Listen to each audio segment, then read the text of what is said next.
دیکھیں، دنیا میں دو نظریات ہیں، ایک مذہب کو ماننے والے اور ایک مذہب کو نہیں ماننے والے۔ گورا جو ہے وہ کنفیوز نہیں ہے، وہ مذہب کو نہیں مانتا، لہذا اس کا ایک خاص لائف اسٹائل ہے، وہ اسی لائف اسٹائل کو فالو کرتا ہے۔ ایسا ہی ہے نا؟ آواز سب کو صاف آ رہی ہے؟ بالکل۔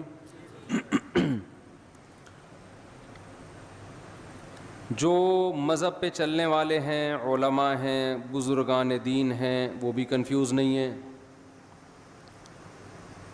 وہ اللہ کو مانتے ہیں، اللہ کے نبی کو مانتے ہیں، ان کو پتہ ہے یہ اچھا ہے، یہ برا ہے، یہ کرنا ہے، یہ نہیں کرنا۔ ان کی بھی ایک منزل ہے، کبھی برائی ہو جائے تو توبہ کی کوشش کرتے ہیں کہ غلط ہو گیا، اس کو صحیح کرنا ہے۔ یہ جو بیچ کے لوگ ہیں نا، جو زیادہ تر دنیا میں وہی ہیں، یہ کنفیوز ہیں کہ کرنا ہے کیا ہمیں، اور اس کنفیوژن کی وجہ سے بہت سارے مسائل کھڑے ہو رہے ہیں۔ میں اکثر اس کی ایک مثال دیتا ہوں کہ آپ کو گاڑی میں بٹھا دیا گیا اور آپ کو پتہ ہی نہ ہو کہ یہ بس جا کہاں رہی ہے، تو کبھی تو آپ کو خوشی ہوگی کہ شاید اچھی جگہ جا رہی ہو، کچھ دیر میں آپ پہ غم کے اثرات ہوں گے، یار پتہ نہیں کہاں جا رہا ہے۔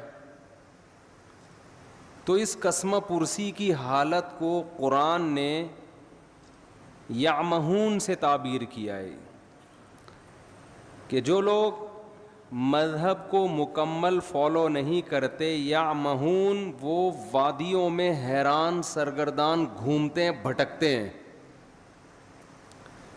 تو آج کے انسانوں میں میجورٹی کی زندگی وہ بھٹکنے والی زندگی ہے، بھٹک رہے ہیں۔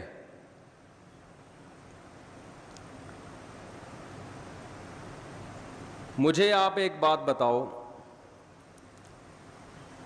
کہ کسی کام کی پلاننگ کام کرنے کے بعد کی جاتی ہے یا کام کرنے سے پہلے کی جاتی ہے؟ پہلے کی جاتی ہے نا۔ مثال کے طور پر آپ نے ناظم آباد میں، نیا ناظم آباد میں، ماشاءاللہ بڑا اچھا لگا مجھے، یہاں کے بڑا اچھا بنا ہوا ہے، پہاڑے وہاڑے بڑے پیارے لگ رہے ہیں۔ نیا ناظم آباد میں آپ نے پلاٹ خریدا کہ میں گھر بناؤں گا، بغیر نقشے کے آپ نے اس میں گھر تعمیر کرنا شروع کر دیا۔ بنانے کا مقصد ہے اس میں بیوی بچے رہیں گے، یہی شریف لوگوں کا یہی مقصد ہوتا ہے۔ اب مزدوروں کو بلا کے آپ نے کہا یہاں دیوار کھڑی کر دو، یہ ایک کھانچا ایسا بنا دو، اور مقصد ہے بیگم کو خوش کرنا کہ میں اسے اچھا گھر بنا کے دوں گا، میری وائف خوش ہو جائے گی، بھائی آج آپ نے میرا دل خوش کر دیا، میرے مطلب کا گھر بنا دیا آپ نے۔ اس کی بنیادیں آپ نے ڈال دیں، سریا ڈال دیا، اب دیواریں کھڑی ہونا باقی ہیں۔ بنیاد مضبوط ہو گئی، بیگم صاحبہ کو آپ نے وزٹ کرایا، بیگم کو آپ نے بتایا یہ گھر ہے، اس نے کہا یہ کیا بن رہا ہے، آپ نے کہا یہ کچن ہے، اس نے کہا کچن تو یہاں ہونا ہی نہیں چاہیے، کچن کہاں ہونا چاہیے، کچن تو وہاں ہونا چاہیے۔ یہ کیا بنا دیا جی، یہ کس چیز کی بنیاد ہے، یہ واش روم کی ہے۔ ارے یہ واش روم ایگزاسٹ کہاں ہوگا، یہ تو جب ہم ایگزاسٹ فین چلائیں گے یہ تو ساری ہوا اور بدبو کہاں آئے گی، کمرے میں آئے گی یا کچن میں آئے گی۔ یہ کیا کر دیا آپ نے، یہ کیا بنایا آپ نے، یہ جو اتنا بڑا سا ہے، یہ ہمارا بیڈ روم ہے۔ بھائی آپ نے ایسی جگہ بیڈ روم بنا دیا وینٹیلیشن کا کوئی انتظام ہی نہیں ہے۔ یہ آپ نے بائی دا وے بنایا کس کے لیے؟ آپ کہیں بیگم تمہارے لیے، تو کہے گی مجھ سے پوچھ تو لیتے نا ایک دفعہ، جس کے لیے بنا رہے ہو اس کو نقشہ دکھا کے ایک دفعہ پوچھ تو لیتے۔ آپ کہیں نقشہ تو میں نے بنایا ہی نہیں، نقشہ بنتا تو میں دکھاتا نا. میں نے تو مزدوروں کو لا کے بولا ایک اینٹ یہاں رکھ دو, ادھر واش روم, ادھر کچن, یہ بس بنا دو ایسے ہی. کوئی نقشہ وقشہ نہ پاس کروایا, نہ کسی ماہر آدمی کو میں نے دکھایا, اور تعمیر میں نے کیا کر دی, شروع کر دی. تو بیوی کہے گی گھر تو گیا تیل لینے, مجھے تو یہ سوچ رہی ہوں کہ آپ کے ساتھ میری لائف گزرے گی بھی یا نہیں گزری. میں تو سوچ رہا ہوں کہ ڈاکومنٹس وغیرہ بنواؤں, خلا کے, طلاق ولاق کے, کہ بندہ انسان کا بچہ مجھے نہیں لگتا. اتنا بڑا کام آپ کر رہے ہو اور بغیر پلاننگ کے, بغیر نقشہ پاس کیے, بغیر کسی ماہر سے مشورہ لیے دیواریں پینڈوؤں کی طرح لا کے رکھنا آپ نے شروع کر دی. کسی گاؤں میں تھوڑی کوئی گھر بن رہا ہے, تو نیا ناظم آباد میں بن رہا ہے. آپ نے نئے ناظم آباد کا وہ حشر کیا کہ ایسا حشر تو پرانے ناظم آباد کا نہیں ہے. بیڑا ہی غرق کر دیا. تو دنیا میں کوئی بھی عقل مند ہمیشہ کام سے پہلے پلاننگ کرتا ہے, کام کے بعد پلاننگ نہیں کرتا, کیونکہ اب پلاننگ کا ٹائم ختم ہو گیا. ہماری زندگی ایک عمارت کی طرح ہے. جب ہم پیدا ہوتے ہیں اس میں ہماری مرضی نہیں چلتی, ہمارے بنانے والا ہمیں جب چاہے وہ ہمیں زندگی کی نعمت سے نواز دیتا ہے. اس میں ہماری پلاننگ کا دخل نہیں ہے. اگر اللہ ہمیں اختیار دیتا نا کب پیدا ہونا ہے آپ نے, آپ بتاؤ کب پیدا ہونا چاہتے ہو, تو میں پلاننگ کر کے پیدا ہوتا. میں کہتا میں نبی کے دور میں پیدا ہوں گا اور مدینہ میں, اور تو ایسا ہی ہوتا نا. ہم میں سے کچھ لوگ کہتے کہ ہم نے, شکر ہے یار یہ شور بند ہوا, کچھ لوگ کہتے کہ ہم نے امریکہ میں پیدا ہونا ہے. میرا خیال ہے 99% لوگ پاکستان میں پیدا ہونے کے لیے پہلے آمادہ, یہ تو ہم پیدا ہو گئے تو بھگت رہے ہیں. یہ تو اللہ کی طرف سے ہمیں اس کے فائدے بھی ہیں. بہت سارے پاکستان میں نہیں پیدا ہوتے تو یہ اسٹائل سے بیان تھوڑی کر رہے ہوتے ہم, اور نہ آپ سن رہے ہوتے, تو کچھ فائدے بھی ہیں. خیر, پیدا ہم اپنی مرضی سے نہیں, کس نے پیدا کیا, اللہ نے. هل أتى على الإنسان حين من الدهر لم يكن شيئا مذكورا. اللہ کہتے ہیں بہت طویل عرصہ انسان پر, کروڑوں اربوں سال ایسے گزرے ہیں جب تمہارا کوئی وجود تھا ہی نہیں, کچھ بھی نہیں تھے.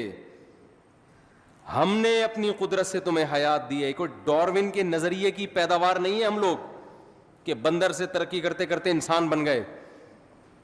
یہ بکواس ہے, فضول بات ہے. بندر کھربوں سال بعد بھی بندر کا بندر ہی رہے گا, وہ نہیں چینجنگ آئے گی اس میں. ایک لوہا کہیں پڑا ہوا کھربوں سال میں تیر یا کمان بن سکتا ہے وہ, تو ایک سیل انسان کیسے بن گیا. اور میں ڈاروین مجھے ملا اکیلے میں اس سے کہوں گا کہ ہمارے آباء و اجداد اگر بندر تھے تو دم کہاں گئی ہماری, یا تو دم دو یا دم کے پیسے چاہیے ہمیں. چیز تم نے غائب کر دی یار, ایک پوری دم غائب کر دی اور اس کے پیسے بھی نہیں دے رہے. تو ڈاروین نہیں بولا ہے نا کہ دم تھی غائب ہو گئی ہے. تو قرآن کہتا ہے کہ کروڑوں کھربوں سال انسان پر ایسے آئے ہیں کہ وہ قابل تذکرہ چیز نہیں تھا. انا خلقنا, ہم نے بنایا اپنی قدرت سے, اپنے ارادے سے. تو ہمیں پیدا کس نے کیا ہے, اللہ نے. اس میں ہماری پلاننگ کا کوئی دخل نہیں ہے. اس کے بعد ہم ماں کی چھاتیوں سے دودھ پیتے ہیں, ہمارے ماں باپ ہمیں پالتے ہیں, پوستے ہیں, بڑا کرتے ہیں. اس میں ہمارے والدین کی پلاننگ کا دخل ہوتا ہے, ہماری اپنی پلاننگ کا دخل نہیں ہوتا. تبھی تو حدیث میں آتا ہے, نبی صلی اللہ علیہ وسلم نے فرمایا کل مولود یولد علی الفطرہ فابواہ یہودانہ او ینصرانہ او یمجسانہ. ہر بچہ نیچر پہ پیدا ہوتا ہے, اسلام پہ پیدا ہوتا ہے. اس کے والدین پلاننگ کر کے کوئی اس کو یہودی بنا دیتا ہے, کوئی مجوسی بنا دیتا ہے, کوئی عیسائی بنا دیتا ہے, اس کو اس کی نیچر سے ہٹا دیتا ہے. کوئی بچہ ماں باپ کو دیکھ کے شرابی بن جاتا ہے, کوئی چور بن جاتا ہے, نیچر سے ہٹتے ہیں. تو یہ کس کی پلاننگ کی وجہ سے, والدین کی پلاننگ کی وجہ سے. تو جب تک آپ بالغ نہیں ہوتے، آپ میں عقل و شعور نہیں پیدا ہوتا، آپ کی پلاننگ آپ کے والدین کر رہے ہوتے ہیں. یہ غلط پلاننگ بھی ہوتی ہے، صحیح پلاننگ بھی ہوتی ہے، اور بعض دفعہ کوئی پلاننگ سرے سے ہوتی نہیں ہے. کہتے ہیں بس پیدا ہو گئے، اب تمہاری مرضی، جو بننا ہے بن جاؤ اپنی ذمہ داری پہ. لیکن بلوغت کے بعد جب انسان کی زندگی کی عمارت کھڑی ہونا شروع ہوتی ہے، نبی صلی اللہ علیہ وسلم نے فرمایا، بچے کے پیٹ، ماں کے پیٹ میں جب بچے میں جان ڈالی جاتی ہے تو فرشتہ ماں کے رحم میں، ماں کے پیٹ میں جاتا ہے اور اس کی تقدیر لکھتا ہے کہ یہ کتنے سال، کتنے دن، کتنے مہینے، کتنے ہفتے، کتنے گھنٹے، کتنے منٹ اور کتنے سیکنڈ زندہ رہے گا. سمجھ میں آ رہی ہے بات کہ نہیں آ رہی ہے؟ یہ پلاننگ بھی کس نے کر دی؟ یہ ہماری پلاننگ نہیں. اب میرے اور آپ میں سے ہر شخص کے بارے میں یہ لکھا ہوا ہے. کس نے 96 سال، ملکہ الزبتھ کے بارے میں لکھا ہوا تھا 96 سال سے پہلے اس کا انا للہ بولو نہیں ہو. 96 سال میں جائے گی یہ دنیا سے. دنیا کی ایسی حاکم سمجھی جاتی ہے جس نے طویل دور حکومت کا دیکھا. تو اللہ نے اس کی ماں کے پیٹ میں فرشتے کے ذریعے کیا لکھوایا کہ یہ 96 سال، اس کی جو موت ہوگی سن 2022 میں اور سپٹمبر کے مہینے میں فلاں تاریخ فلاں سیکنڈ. مائیکل جیکسن کے بارے میں لکھ دیا تھا کہ ان کے ارادے تو 100 سال سے زیادہ زندہ رہنے کے ہوں گے. یہ جراثیم سے ایسے بچیں گے جیسے ہماری حکومت کرپشن سے بچتی ہے. معذرت کے ساتھ الٹا ہو گیا. یعنی یہ جراثیم سے مائیکل جیکسن نے جتنا زندہ رہنے کی کوشش کی ہے نا، ایڑی چوٹی کا زور لگایا ہے، اتنا زور آج کل دنیا میں کوئی لگا سکتا نہیں ہے، اور نہ کسی کے پاس اتنے وسائل ہوتے ہیں. دیکھو میں اور آپ بھی زندہ رہنے کی کوشش کرتے ہیں. ہم کیا کر لیں گے؟ صبح تھوڑا سا جاگنگ کر لیں گے، کولیسٹرول لیول، لپڈ پروفائل کا ٹیسٹ کروا لیں گے، بھائی اتنا کولیسٹرول ہے، ہارٹ بیٹ تھوڑی چیک کروا لیں گے. اس سے زیادہ تھوڑی کوشش. کھائیں گے تو وہی پراٹھے، وہی انڈے پراٹھے پھوڑیں گے، وہی گھی چربی اور وہی سب اوٹ پٹانگ چیزیں، گٹکے، پان، تمباکو، سگریٹ. مرنے لگیں گے، تھوڑا چیک اپ کرائیں گے ڈاکٹر صاحب. اس سے زیادہ کوئی کوشش کرتا ہے ہم میں؟ لیکن مائیکل جیکسن نے جو کوشش کی تھی نا زندہ رہنے کی، وہ میں اور آپ کی سوچ جہاں ختم ہوتی ہے نا، مائیکل جیکسن کی زندہ رہنے کی خواہش وہاں سے شروع ہوتی تھی. انسان کے آرگن خراب ہونے کا خطرہ ہوتا ہے نا، کڈنی فیل ہونے کا خطرہ. اس نے کیا کیا تھا؟ کڈنی پہلے سے بک کرایا ہوا تھا.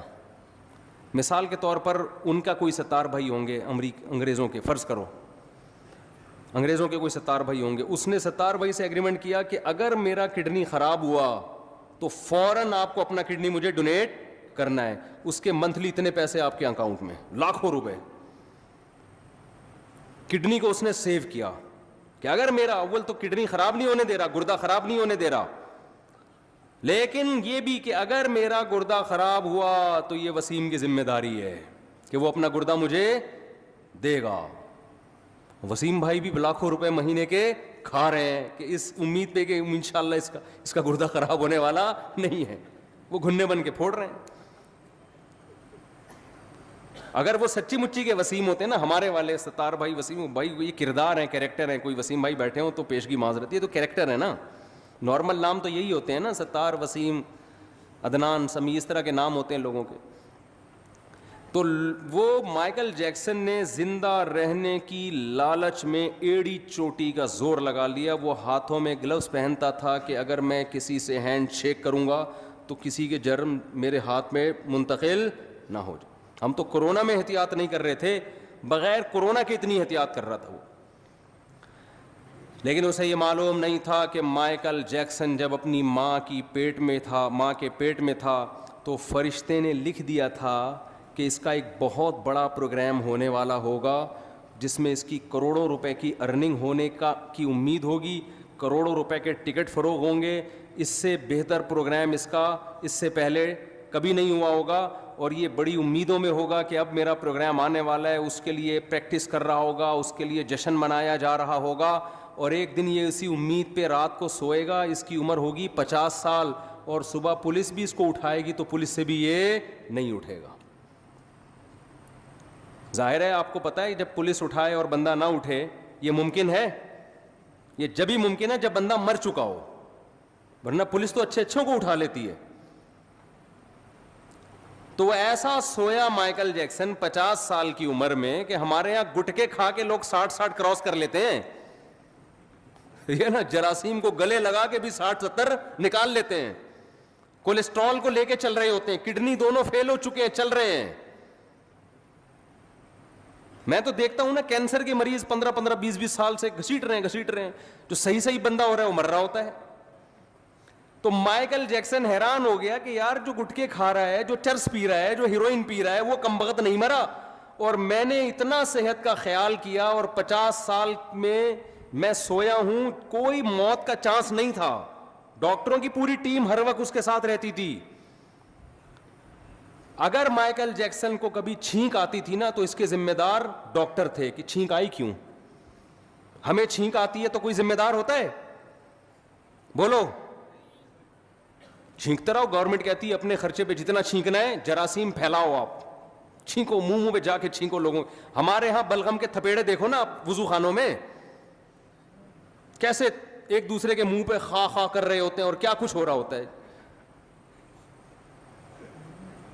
مائیکل جیکسن کو چھینکنے کی گورنمنٹ کی طرف سے, مائیکل جیکسن کے جو ڈاکٹر تھے, تو مائیکل جیکسن کو چھینک آئے تو ذمہ دار کون تھے؟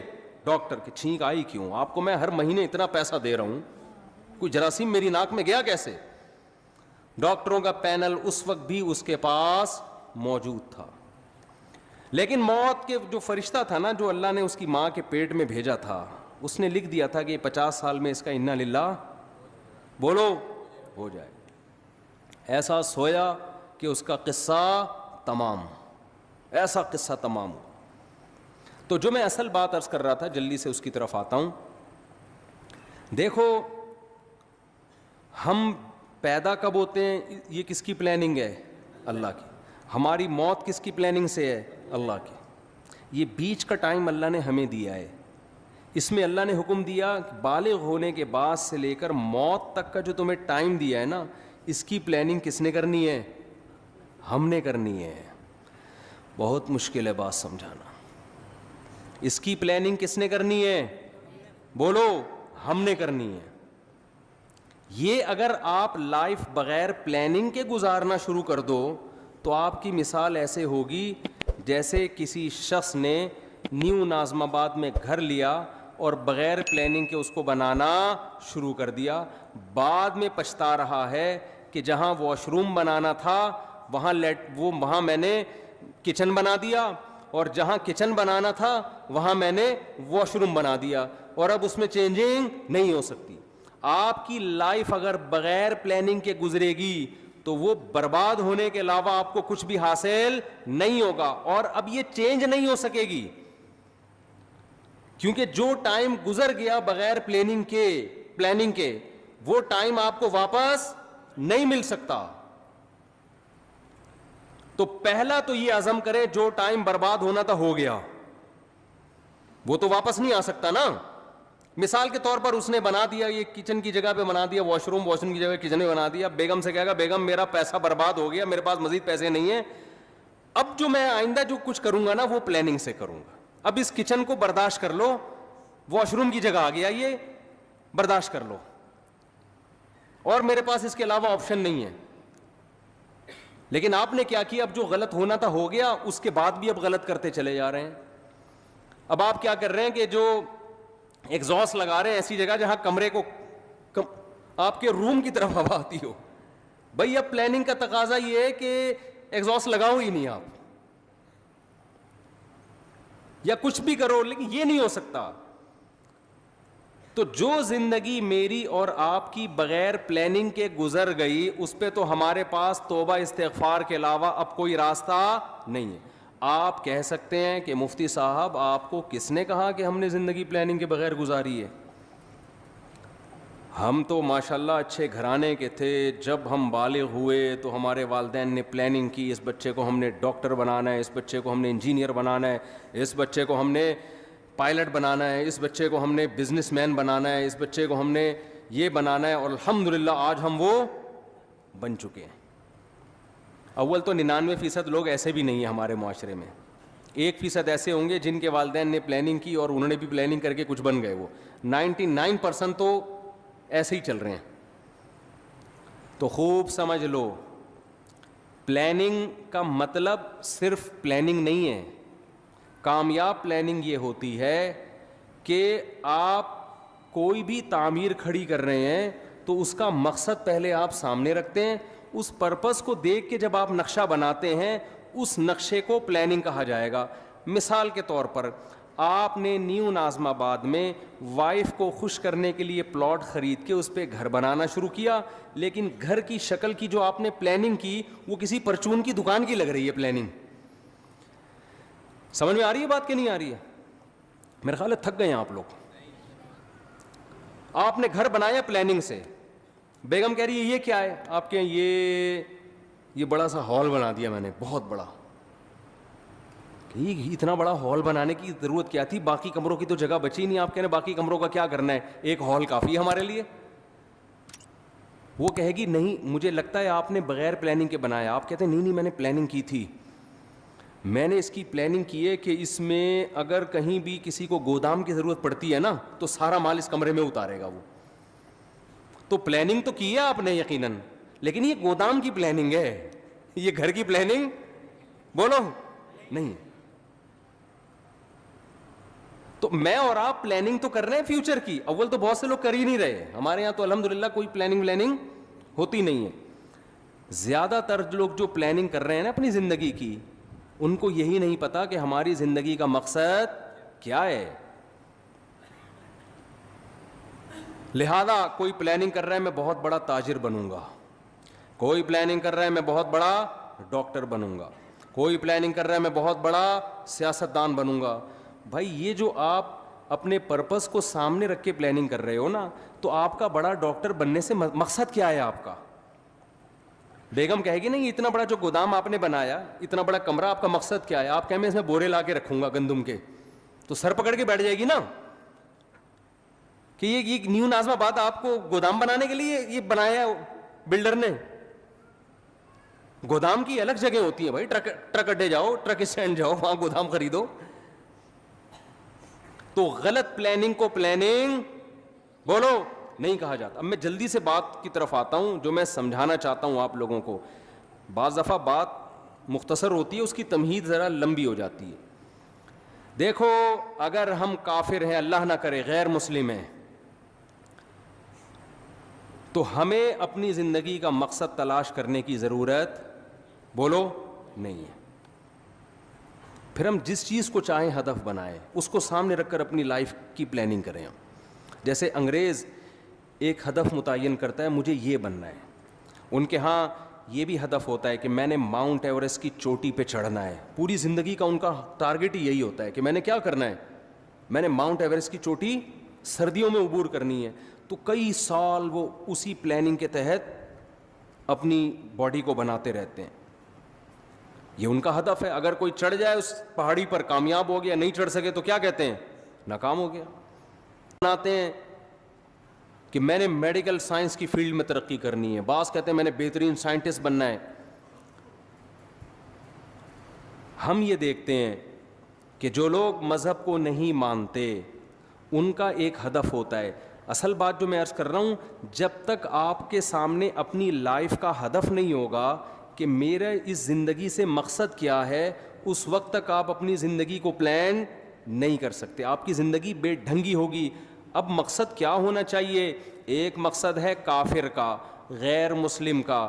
غیر مسلم کا لائف سے مقصد زندگی برائے زندگی، لائف کو انجوائے کرنا، اس کے علاوہ اس کا کوئی ہدف نہیں ہوتا۔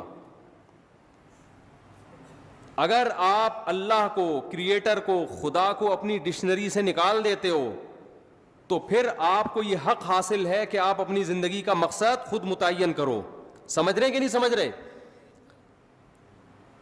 پھر آپ اپنی زندگی کا مقصد خود متعین کرو. کیونکہ اللہ کو اگر آپ نے نکال دیا, اس کا مطلب کیا ہوا کہ ہم پیدا ہوئے ہیں اللہ کے ارادے سے نہیں, ایک اتفاقی واقعہ ہوا, ہم پیدا ہو گئے. ہم مرتے ہیں اللہ کے ارادے سے نہیں, اتفاق ہوتا ہے. ان ہی الا حیاتنا الدنیا نموت ونحیا وما یہلکنا الا الدہر. نبی کے دور میں جو ایتھیسٹ تھے وہ کہتے تھے کہ یہ دنیا کی زندگی ہے جس میں ہم مرتے بھی ہیں جیتے بھی ہیں, یہ خدا کے تصرفات نہیں ہیں, یہ زمانے کے تصرفات ہیں. زمانے میں ہوتا ہے موت بھی ہے, زندگی بھی ہے, اور پھل پھول بھی پیدا ہوتے ہیں, کوئی خوشی کی زندگی, کوئی غم کی زندگی.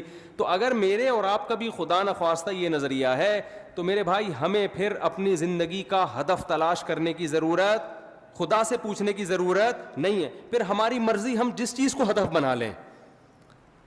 کیا خیال ہے, غلط تو نہیں کہہ رہا میں, پھر ہماری مرضی, پھر میں خود فیصلہ کروں گا میں نے کیا بننا ہے, پھر میری مرضی. میں کہوں یار میں نے ڈاکٹر بننا ہے, میں نے انجینئر بننا ہے, میں نے سائنٹسٹ بننا ہے, میں نے یہ بننا ہے, میں نے وہ بننا ہے, میں نے کچھ بھی نہیں بننا, میں نے ویسے انجوائے کرنا ہے لائف کو. بعض لوگوں کا یہ ہوتا ہے کچھ بھی نہیں بننا, انجوائے کرنا ہے بس. وہ میں ایک چٹکلا اکثر سناتا ہوں نا, آپ لوگ نئے ناظم آباد کے نئے لوگ ہیں. وہ ایک نوجوان جو ہے سمندر کے کنارے لیٹا ہوا اور سگریٹ کے کش لے رہا ہے. ایک بوڑھے میاں گئے, ذرا اسپیڈ میں سنا دیتا ہوں کیونکہ کئی دفعہ لوگ سن چکے ہیں. تو ایک بوڑھے میاں گئے اس نوجوان کو سمجھانے لگے, بیٹا تم اپنا ٹائم ویسٹ کر رہے ہو, کچھ کر کیوں نہیں لیتے. اس نے کہا انکل کیا کروں. بیٹا میٹرک کر لو. اس نے کہا 10 سال لگیں گے میٹرک میں. پھر کیا کروں. بیٹا پھر انٹر کر لینا 2 سال میں. 12 سال ہو گئے جی انکل, پھر کیا کروں. پھر بیٹا بی اے کر لینا. اچھا جی بی اے بھی کر لیا, پھر کیا. پھر بیٹا ماسٹر کر لینا. انکل 16 سال ہو گئے ماسٹر کر لیا, پھر کیا کروں. بیٹا پی ایچ ڈی کر لینا. انکل 18 سال ہو گئے پی ایچ ڈی کر کے کیا کروں گا. انکل نے کہا بیٹا پھر تمہیں اچھی جاب ملے گی, پیسے کمانا. انکل پھر کیا کروں. بیٹا پھر شادی کرنا, اچھے خاندان میں شادی ہوگی. انکل پھر کیا ہوگا. پھر تمہاری اولاد ہوگی.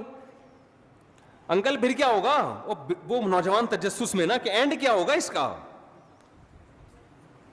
اچھا انکل بچے بھی ہو گئے, اب کیا ہوگا. کہہ رہے ہیں لائف کو انجوائے کرنا, مزے اڑانا. تو پھر ابھی کیا کر رہا ہوں میں, مزے ہی تو اڑا رہا ہوں. تو بعض لوگوں کا مقصد نہ ڈاکٹر بننا, نہ انجینئر بننا, نہ پائلٹ بننا. ان کا مقصد کیا ہے, لائف کو انجوائے کرنا. تو وہ بھی ایک مقصد ہے بھائی. وہ کہہ رہے ہیں بھائی لائف کو ہم انجوائے کرنے کے لیے آئے, انٹرٹینمنٹ. وہ انجوائے کر رہے ہوتے ہیں, گٹکے کھا رہے ہیں, پان کھا رہے ہیں. وہ کہہ رہے ہیں مر جائیں گے نا جلدی, تو کیا ہو گیا. ہم مزے اڑا کے جلدی مرنا چاہتے ہیں, اس میں کیا کون سی ٹینشن کی بات ہے. ہماری مرضی, ہماری لائف ہے. ہم چرس پی کے مرے, ہم ہیروئن پی کے مرے, ہم مر رہے ہیں نا, آپ کو کیا تکلیف ہے. یہ غیر مسلموں کی قسمیں بتا رہا ہوں میں آپ کو. غیر مسلموں میں شراب پی کے مرنے والے بھی, خودکشی کر کے مرنے والے بھی. خودکشی کرنے والے کو آپ یہ نہیں کہہ سکتے کہ یہ حرام ہے, اس پہ گناہ ملتا ہے. وہ کہتے ہیں گناہ کیا ہوتا ہے, میرا جسم ہے, میری مرضی, میں کھمبے سے چپک کے مروں, میں کھمبے سے لٹک کے مروں. میں جب اس دنیا میں ٹینشن میں ہوں تو ٹینشن ریلیز کرنے کا میرے پاس موت کے علاوہ کوئی راستہ نہیں ہے, تو میں مر رہا ہوں نا, کیا تکلیف ہو رہی ہے. تو اگر آپ مذہب کو اپنی زندگی سے نکال دیتے ہیں تو آپ بہت ساری ٹینشنوں سے کیا ہو جاتے ہیں, بظاہر آزاد ہو جاتے ہیں. بظاہر آزاد ہوتے ہیں, حقیقت میں تو ٹینشنوں میں عذاب میں پڑ جائیں گے آپ. تو پھر آپ کو ہدف خود بنانے کی اجازت ہے کہ آپ متعین کریں میری لائف ہے, میری مرضی ہے, میں خود فیصلہ کروں گا میں نے فیوچر میں کیا بننا ہے. یہ بھی فیصلہ کروں گا کہ کیا بننا ہے, یہ بھی فیصلہ کروں گا کہ کچھ بننا بھی ہے کہ نہیں بننا, ویسے ہی رہنا ہے. ہم جب 4تھی کلاس میں تھے نا تو ہماری ٹیچر نے سب بچوں سے پوچھنا شروع کیا کہ کون کیا بنے گا. ایک بچے سے پوچھا, اس نے کہا ڈاکٹر. مجھ سے پوچھا, میں نے کہا پائلٹ. بچوں کو اس وقت پائلٹ بننے کا بہت شوق ہوتا تھا. سب سے وہ پوچھ رہی تھی. ایک لڑکا بڑا شرارتی تھا, اس سے پوچھا بیٹا تم بڑے ہو کر کیا بنو گے. کہتا دولہا بنوں گا میں. اس نے کیا کہا. اس وقت تو ہم سب کو اس پہ ہنسی آئی, لیکن بات یہ ہے کہ جب آپ نے لوگوں پہ چھوڑ دیا کیا بننا ہے تو کہہ رہے ہیں مجھے سب سے زیادہ مزہ کس میں آئے گا, دولہا بننے میں. میں دولہا ہی بنوں گا, میرا ہدف ہی دولہا بننا ہے. اس وقت تو یہ بات ہمیں سمجھ میں نہیں آتی تھی, لیکن جب ہم آج 50 سال کے ایسے لڑکے دیکھ رہے ہیں نا جو دولہا بننے کی خواہش میں ترس رہے ہیں, جو دولہا بن ہی نہیں پا رہے بیچارے اپنی حرکتوں کی وجہ سے, تو پھر مجھے وہ یاد آتا ہے کہ یہ دولہا بھی خوش قسمت لوگ بنتے ہیں. اور خواتین کے ساتھ پیشگی معذرت, بار بار دولہا بننے کی سعادت یہ بہت ہی خوش قسمت لوگوں کو ملتی ہے. اللہ تعالیٰ حفاظت میں رکھے.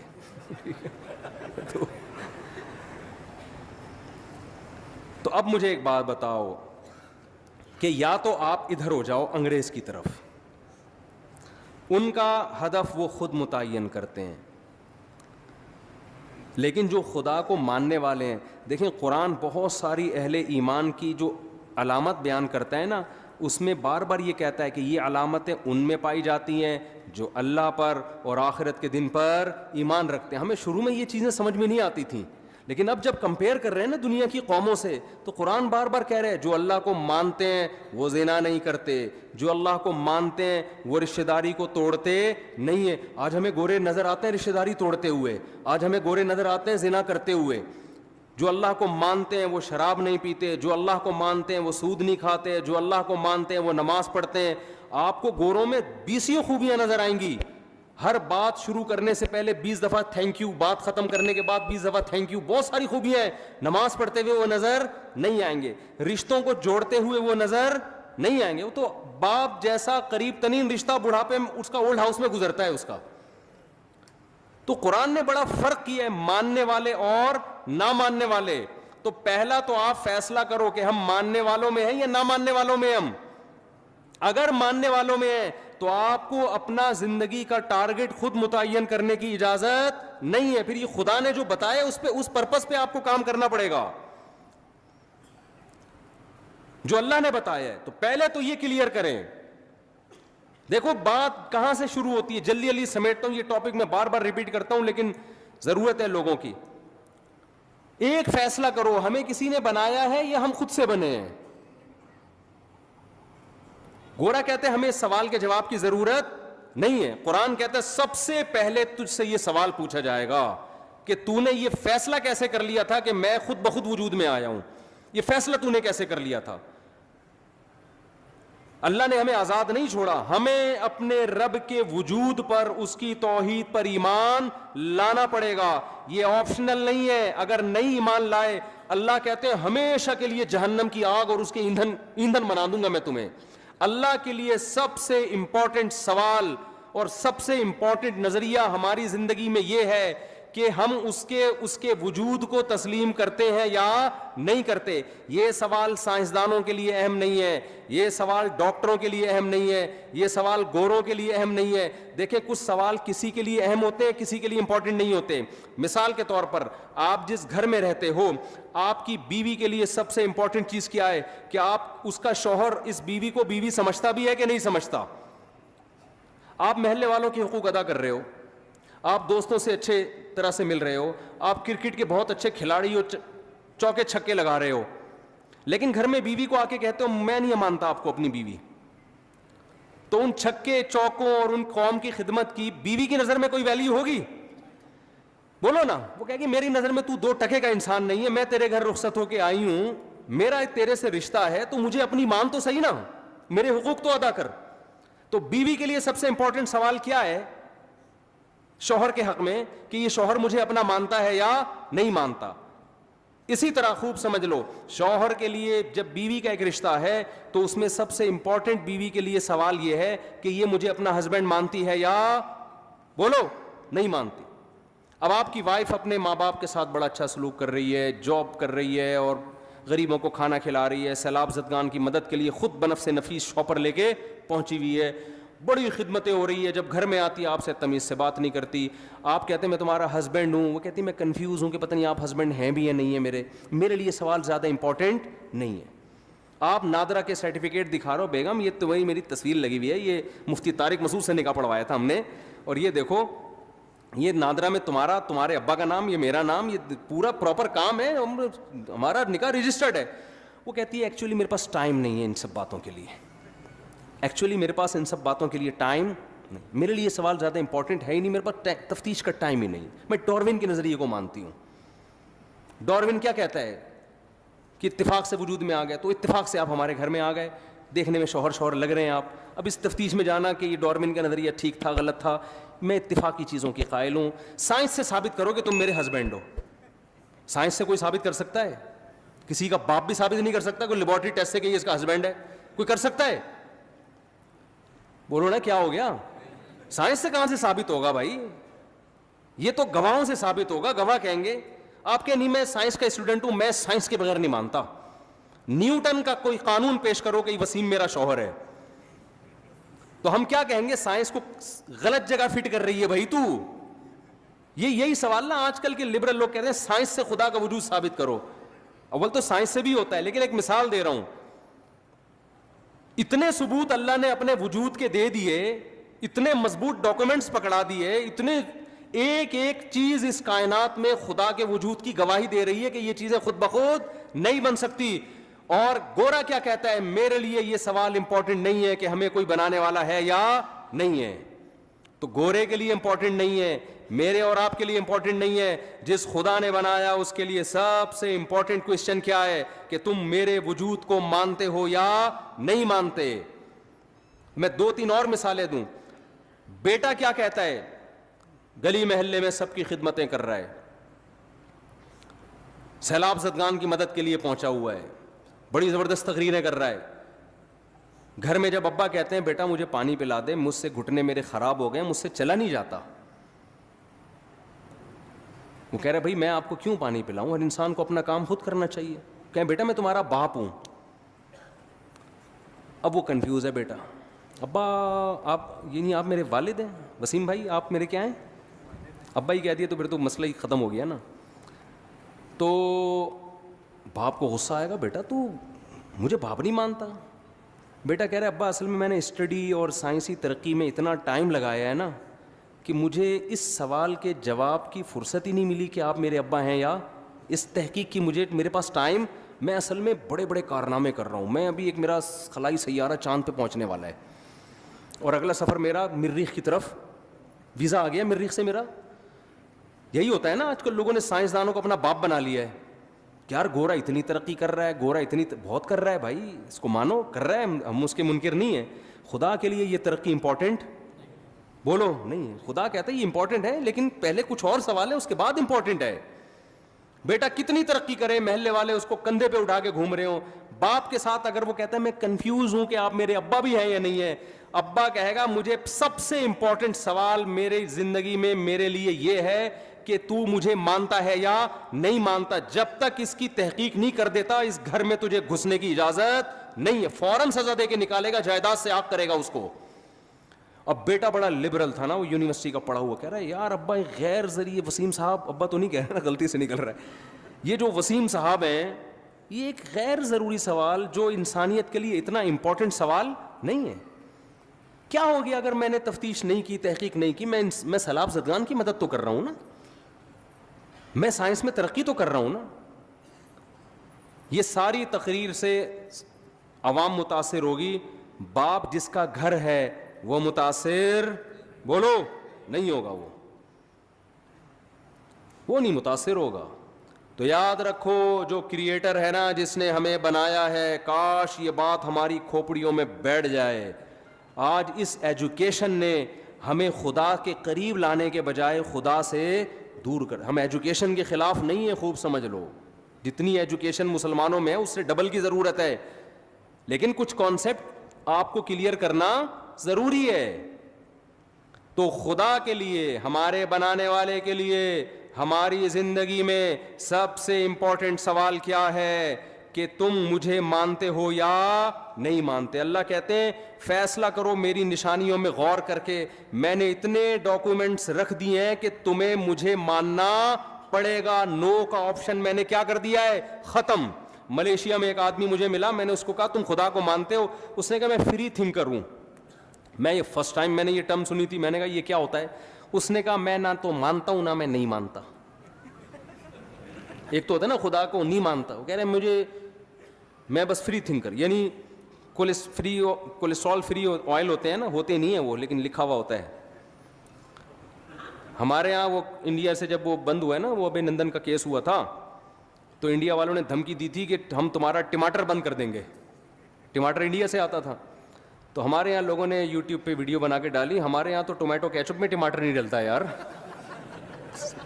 تم ہمارا ٹماٹر بند کر کے کیا نقصان کرو گے. تو جن ڈبوں پہ کولیسٹرول فری لکھا ہوا ہوتا ہے نا, ان ڈبوں کو فری کرانے کی ضرورت نہیں ہے. یہ لکھنے پر گورنمنٹ کی طرف سے کوئی پابندی نہیں ہے, کچھ بھی لکھ دو, کوئی بھی تصویر بنا دو. وہ پھلوں کے اس پہ جو جوس پہ ہوتے ہیں ان پہ پھلوں کے تصویریں ہوتی ہیں وہ تصویریں ہی ہوتی ہیں. وہ ایک صاحب کہتے تھے میرے ابا حلیم کی دیگ بنا کے تقسیم کیا کرتے تھے. تو کیسے کرتے تھے؟ کہہ رہے ہیں حلیم میں اتنا چاول اتنے پانی ڈالا اور 40 کلو گوشت لکھ کے اس کی پرچی ڈال دی اندر. گوشت نکلتا تھا. تو ہمارے یہاں تو حلیم ایسے بن جاتا ہے, اسی سے ذائقہ آ جائے گا بھائی. تو فری تھنکر, اس نے کہا میری کوئی تھنکنگ نہیں ہے. کیا مطلب؟ آپ اتنے اہم سوال کو سوچنے کے لیے تیار ہو ہی نہیں. کیوں نہیں تیار ہو؟ اس لیے کہ جب آپ نے سوچ لیا نا یہ میرے ابا ہیں, تو ایک طویل سوالات کا سلسلہ شروع ہو جائے گا. آپ نے جو آپ کی وائف گھر میں رہتی ہے, آپ نے اگر مان لیا کہ یہ میری وائف ہے تو جان چھوٹے گی نہیں, بلکہ کیا ہوگی؟ پھنسے گی جان آپ کی. اس لیے جو فری تھنکر ہے وہ کہتا ہے ایکچولی میرے لیے سوال امپورٹنٹ ہے ہی نہیں کہ تم میری وائف ہو یا نہیں ہو, مجھے اس تحقیق کی چندہ ضرورت نہیں ہے, تم بھی لائف کو انجوائے کرو, مجھے بھی انجوائے کرنے دو. یہ ہوتا ہے فری تھنکر. تو انسان ایک دوسرے کے حقوق میں تو ایسا نہیں کرتا. بیگم کو آپ بول کے تو دکھاؤ مجھے پتہ ہی نہیں میں کنفیوز ہوں, تو آ جائیں گے آپ کے سالے والے پکڑنے کے لیے آپ کو. لیکن خدا نے چونکہ عذاب آخرت میں رکھا ہے, دنیا میں اللہ عذاب نہیں دیتا, کیونکہ یہ دارالامتحان ہے, ایگزامینیشن ہال ہے. رزلٹ ایگزامینیشن ہال میں اناؤنس نہیں ہوتا, رزلٹ ہمیشہ ایگزامینیشن ہال سے نکلنے کے بعد اناؤنس ہوتا ہے. قرآن بار بار کہتا ہے وَلَا تَحْسَبَنَّ اللَّهَ غَافِلًا عَمَّا يَعْمَلُ الظَّالِمُونَ, ظالم لوگ جو کچھ کر رہے ہیں اے لوگوں ان پر عذاب نہیں آتا, تو اللہ کو ان سے ہرگز غافل مت سمجھو. انما یؤخرہم لیوم, اللہ ظالم کو مہلت دے رہا ہے ایک ایسے دن کے لیے, تشخص فیہ الابصار, جس دن آنکھیں پھٹی کی پھٹی رہ جائیں گی, آنکھیں کھلی کی کھلی رہ جائیں گی, حیرت کے مارے, خوف کے مارے. تو اللہ چونکہ عذاب نہیں دیتا, لہذا اللہ کے بارے میں کہ وہ ہے یا نہیں ہے, اس میں انسان کیا ہو رہا ہے کہ میرے پاس سوچنے کا ٹائم نہیں ہے. تو اللہ نے اپنے وجود کے کروڑوں دلائل رکھ دیے, اتنے دلائل. میں صرف ایک خربوزے کی مثال دیتا ہوں, صرف ایک معمولی سی مثال, اس کے بعد میں جلدی سے آگے بات سمیٹ کے ختم کرتا ہوں. دیکھو آپ کسی جنگل میں تھے, انسانوں کہیں آپ پیدا ہو گئے نا, آپ نے کبھی پودے پلتے پھولتے دیکھے ہی نہیں ہیں. ایک شخص آ کے کہتا ہے, ایک بیج لے کر آتا ہے آپ کے پاس, خربوزے کا بیج. وہ کہتا ہے آؤ میں تمہیں ایک میجک دکھاتا ہوں, جادو دکھاتا ہوں. آپ کہیں گے بھائی کیا جادو دکھا دے گا, ایک بیج کے 2 بیج کر دے گا ایسے منتر دکھا کے؟ کہتے ہیں نہیں. اس نے کیا کیا, اس خربوزے کے بیج کو ڈالا زمین کے اندر. آپ کہیں گے بھائی یہ کیا جادو ہو گیا ہے بھائی, یہی کہیں گے نا. کہے گا دیکھو ابھی ہوتا کیا ہے. اس خربوزے سے کے بیج سے تھوڑے دنوں میں ایک کومپل نکلنا شروع, ایک تھوڑی سی اس کی جو بیل نکلنا شروع. آپ کہیں گے یار یہ ہے جادو, یہ تو کوئی نارمل ہے, کوئی چیز نکل گئی ہوگی اس سے, پانی اور کھاد ملا ہے تو کچھ نکل گیا ہوگا. کہتے ہیں ابھی جادو شروع ہوا ہے. وہ بڑھنا شروع ہوئی, بڑھتے بڑھتے کیا ہوا, اس میں تھوڑے دنوں کے بعد پھول پیدا ہونا شروع ہو گئے, خوبصورت پھول. آپ حیران ہوگے نا کہ یار ایک بیج تھا وہ یہاں تک کیسے پہنچا کہ گوبر, پانی اور مٹی کے ملاپ سے اس بیج میں پہلے سے ایسے سافٹ ویئر انسٹال ہو گئے ہیں کہ گوبر, پانی, مٹی اور سورج کی روشنی اس کو لگے گی تو اس میں خوبصورت اور خوشنما پھول پیدا ہونا شروع ہو جائیں گے. آپ اس کو اتفاق مان لو گے یا کہو گے کہ یہ انسٹالیشن ہوئی ہے؟ دیکھو کی بورڈ پہ جب آپ ایف کا بٹن لکھتے ہو, کمپیوٹر کے مانیٹر پہ ایف لکھ کے آتا ہے, تو یہ اتفاق ہو سکتا ہے؟ یہ ایک انسٹالیشن ہے نا. ارے کمپیوٹر کا ایک ڈبہ کروڑوں کھربوں سال میں وجود میں نہیں آ سکتا, اس میں سافٹ ویئر کھربوں سال میں آٹومیٹیکلی کیسے خود بخود انسٹال ہو سکتے ہیں؟ تو یہ بیج کے اندر جو ایسے سافٹ ویئر انسٹال ہو گئے کہ زمین میں ڈالا اور اس سے خوبصورت پھول پیدا ہونا شروع. ہم کہہ سکتے تھے اتفاق سے ہو گیا, لیکن نہ ایک پلاننگ ہے. وہ پھول ایک کام کر رہے ہیں. اگر اتفاق سے ہوتے نا تو ایسے ہی ہو جاتے پیدا. ان پھولوں کی ایک ذمہ داری ہے, وہ پھول اٹریکٹ کر رہے ہیں تتلیوں کو, کیڑے مکوڑوں کو.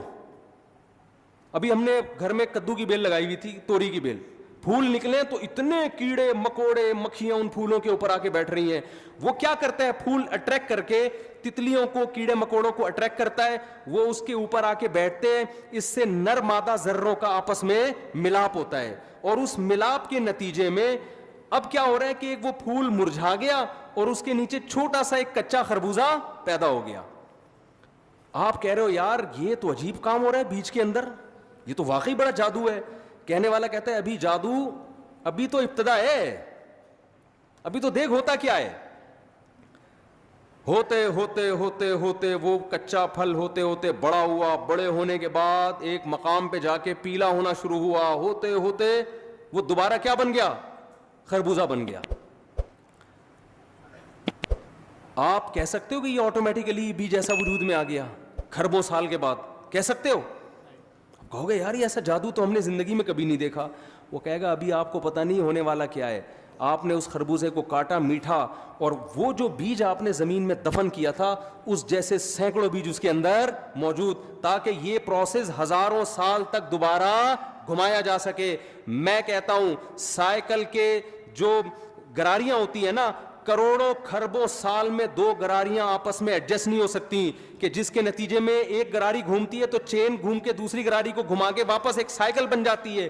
ایک معمولی سی سائیکل جس میں کوئی سافٹ ویئر انسٹال نہیں ہے, ایک ہارڈ ویئر ہے, وہ مادی چیز ہے, کھربوں سال میں لوہے سے خود بخود وجود میں نہیں آ سکتی.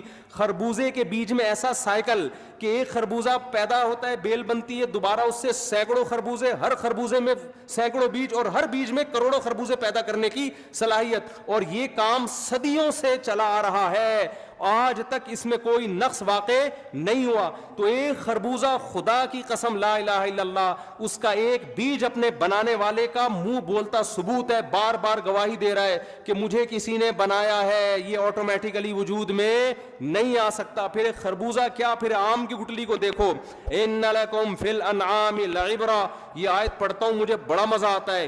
قرآن کہتا ہے تمہارے لیے ان چوپایوں میں عبرت کا سامان ہے.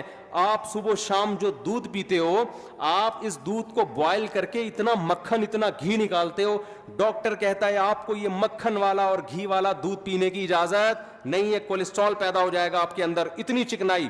تو ہونا تو یہ چاہیے تھا, گائے اور بھینس سے ایسا چکنا گاڑھا دودھ نکالنے کے لیے آرڈر یہ ہوتا کہ اس کو بادام کھلائے جائیں, اس کو پستے کھلائے جائیں, اس میں بھی آئل ہوتا ہے.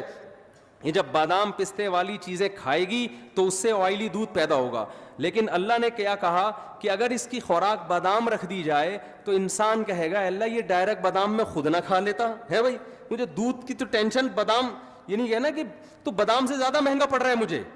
اللہ نے کیا کہا, ایسی مشین پیدا کروں گا, ایسی مشین ایسی مشین جس کو سوکھا چارہ کھلاؤ گے, اس سوکھے چارے کو کسی بھی لیب میں آپ لے جائیں, رگڑ کے دیکھیں, فرانس کے جاپان کے سائنسدانوں کے پاس لے جائیں کہ اس گھاس کو رگڑ رگڑ کے اس میں چکنائی اور تیل کا ایک قطرہ نکال کے دکھا دو, وہ کہے گا بھائی ہم نے آج تک ایسی کوئی مشین ایجاد نہیں ہوئی ہے جو گھاس سے چکناہٹ نکال کے دکھا دے, ہے ہی نہیں تو نکلے گی کہاں سے.